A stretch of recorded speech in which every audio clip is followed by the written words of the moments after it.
ദൈവനാമം മഹത്വപ്പെടുമാറാകട്ടെ. നിങ്ങൾ ശ്രവിക്കുന്നത് Jesus voice message. എല്ലാ ശ്രോതാക്കൾക്കും കർത്താവായ യേശു ക്രിസ്തുവിൻ നാമത്തിൽ സ്വാഗതം. അല്പസമയ ധ്യാനത്തിന് ഒരു വേദശകലം വായിക്കുന്നു. ദാനിയേൽ പ്രവാചകൻ്റെ പുസ്തകം, അധ്യായം 12, 1-ാം വാക്യത്തിൻ്റെ 2-ാം ഭാഗം. അന്ന് നിന്റെ ജനം പുസ്തകത്തിൽ എഴുതി കാണുന്ന ഏവനും തന്നെ രക്ഷ പ്രാപിക്കും. കർത്താവിൽ പ്രിയരെ, നാം വായിച്ചു കേട്ട ദാനിയേൽ പ്രവചനം 12-ാം അധ്യായം 1-ാം വാക്യത്തിൻ്റെ അവസാന ഭാഗത്ത് ഒരു ദിവസത്തെക്കുറിച്ച്, അഥവാ വരാനിരിക്കുന്ന ഒരു കാലത്തെക്കുറിച്ച് രേഖപ്പെടുത്തിയിരിക്കുകയാണ്. ഇവിടെ പറഞ്ഞിരിക്കുന്നത്, അന്ന് നിന്റെ ജനം പുസ്തകത്തിൽ എഴുതി കാണുന്ന ഏവനും തന്നെ രക്ഷ പ്രാപിക്കുമെന്നാണ് പറഞ്ഞിരിക്കുന്നത്. ഒരു സമയത്തെക്കുറിച്ച്, ഒരു കാലത്തെക്കുറിച്ച് പ്രവാചകൻ ദാനിയേൽ ദർശനം കാണുകയാണ്. ആ ദർശനത്തിൽ അദ്ദേഹം കാണുന്നത് ഒരു പുസ്തകമാണ്, ദൈവമുമ്പിലുള്ള ഒരു പുസ്തകം. ആ പുസ്തകത്തിൽ പേർ എഴുതി കാണുന്ന എല്ലാ പേരും രക്ഷ പ്രാപിക്കുന്നതായി നാം കാണുന്നു. ഏതാണ് ആ പുസ്തകം? ആ പുസ്തകത്തിൽ നമ്മുടെ പേരുണ്ടോ? ഇത് വളരെ ഗൗരവപൂർവ്വം ധ്യാനിക്കേണ്ട ഒരു വിഷയമാണ്. ഈ ഭൂമിയിൽ ജീവിക്കുന്ന എല്ലാ പേരുടെയും ആത്യന്തികമായ ആഗ്രഹം രക്ഷ പ്രാപിക്കണം എന്നുള്ളതാണ്. ഭൗതികമായും ആത്മീയമായുമുള്ള രക്ഷ. ഈ രക്ഷ ആഗ്രഹിക്കാത്ത ആരും തന്നെ ഈ ഭൂമിയിൽ ഉണ്ടാവുകയില്ല. എന്നാൽ ആരാണ് രക്ഷ പ്രാപിക്കുന്നത്? ആരാണ് രക്ഷ പ്രാപിക്കാത്തത്? ഈ ചോദ്യങ്ങൾക്കുള്ള ഉത്തരം ഓരോ മർത്യനും അറിഞ്ഞിരിക്കേണ്ടത് അത്യന്താപേക്ഷിതമാണ്.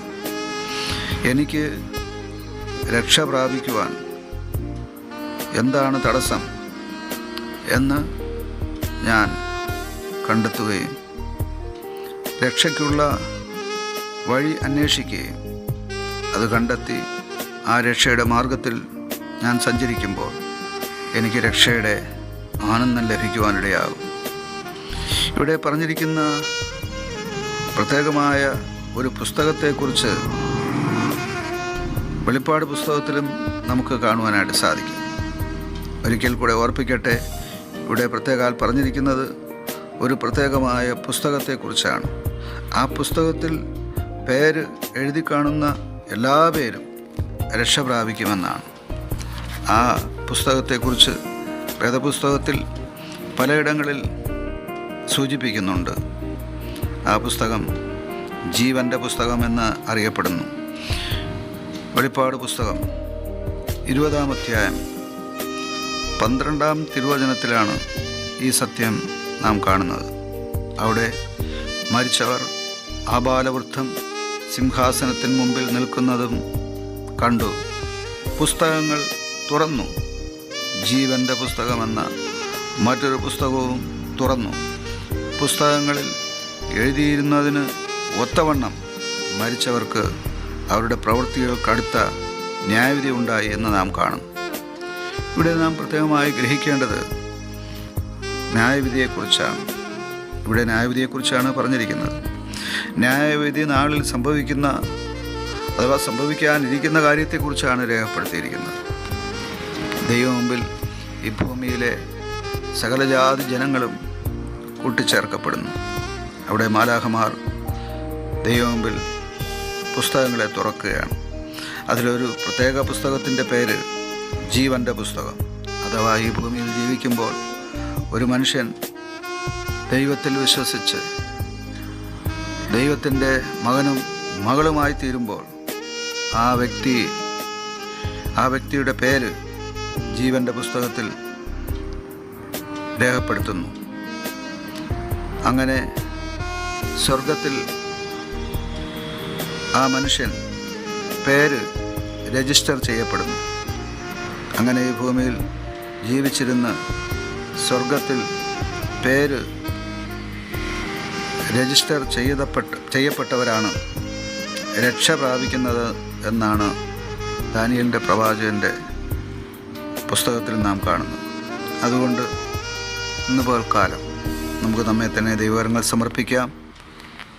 ദൈവത്തിൽ വിശ്വാസമർപ്പിച്ച് ദൈവപുത്രനെ ഹൃദയത്തിൽ സ്വീകരിച്ച് ജീവൻ്റെ പുസ്തകത്തിൽ പേരുള്ളവരായി നമുക്ക് മാറാം. ദൈവം നമ്മെ അനുഗ്രഹിക്കുമാറാകട്ടെ. ആമേൻ.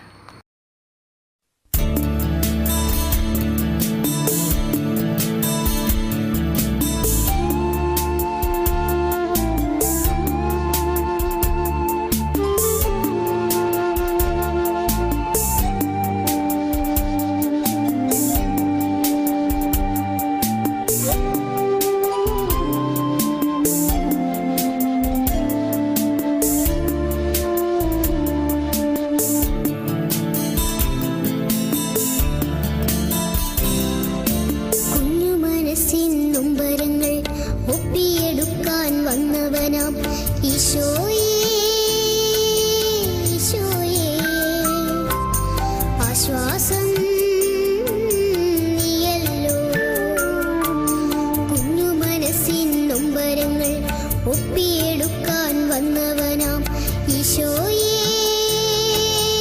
ഈശോയേ, ആശ്വാസം നീയല്ലോ.